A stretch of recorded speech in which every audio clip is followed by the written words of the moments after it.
মাছ ভুনা করব। এখন পেঁয়াজ কাঁচামরিচ দিয়ে দিব। বিসমিল্লাহির রহমানির রহিম।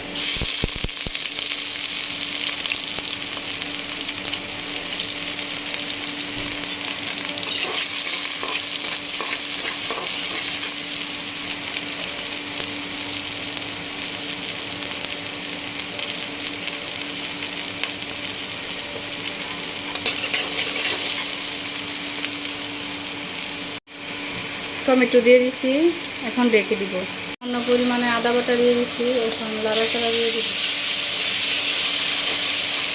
সামান্য পরিমাণে পানি দিয়ে নিছি, এখন হলুদ মরিচ ধনিয়া গুঁড়া দিয়ে দিব।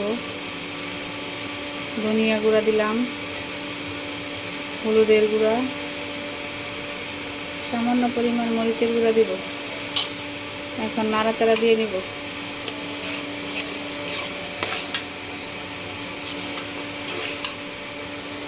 মাছ কিনে নিয়ে আসছিলাম, একবার অরিজিনাল পদ্মা নদীর মাছ। এখানে যাইয়া আপনারা তো দেখছেন, ওই মাছগুলো এখন ভুনা করব, সেটাই দিয়ে দিতেছি।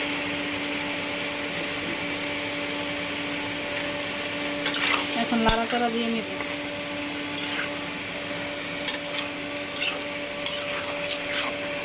এখন ঢেকে দিব। এখন কষানো শেষ, এখন ঝোল দিয়ে দিব, পানি। এখন ঢেকে দিব। শেষ হয়ে গেছে, এখন ধনিয়া পাতা দিয়ে দিব। একটু ঝুলঝুলি রাখবো। এখন নামিয়ে নিব।